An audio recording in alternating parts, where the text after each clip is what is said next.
Every couple months I have to make this video for the you don't know anything people. So here's the details of their criminal case. On May 10th, 2022, law enforcement agencies received information about the detection of traces of beatings in minors in the shelter during a random monitoring. Later, one of the pupils confirmed to the investigation that during his stay in the orphanage from late February to the beginning of May, he himself, as well as the other children, were repeatedly subjected to physical and mental violence. Medical experts found signs of beatings in 2 or more children by the nature of the bruises. It was established that they were applied approximately in the same period as the child called. The shelter operates without a license and has no educators, no psychologists, no teachers. Food was found to be very poor. They were kept in an attic room and lower down only when guests came to the shelter.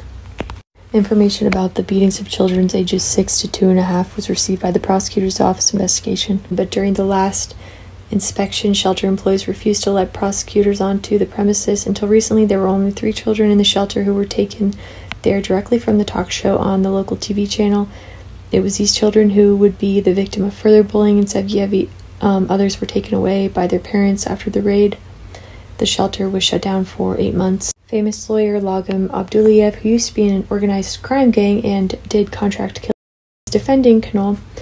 A criminal case has been initiated, but he believes it's likely to be closed. As for minors, according to the lawyer, during the last monitoring of the shelter, social workers asked about the signs of burns on the legs of the children aged 6 to 2.5. According to him, one of them received a burn from an overturned teapot with boiling water. There were also slight dot burns on the legs of 2 other children.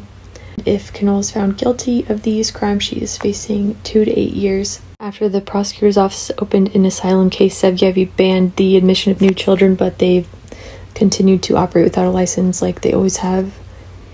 Another victim was found during the investigation. A woman who refused to introduce herself told how her 15-year-old daughter suffered in the shelter. She says her daughter was starved, was forced to testify against her, and when she refused, she was locked in a cold bathroom in the winter. She was sexually assaulted by Kanol's boyfriend, and the teenager witnessed how the heads of the children in the orphanage were shaved naked, poured with alcohol, and then set on fire. During the monitoring, experts found traces of burns on the heads of the children.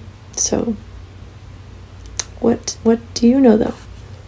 I also know that Kanol's father is the former deputy prime minister and the judge of her district where this case would be prosecuted, so it wouldn't be that hard to quietly make it go away. But please tell me again how I don't know anything about these people, but you somehow know about my child and my personal life and what I care about. Mom should care about other kids. That's pretty normal.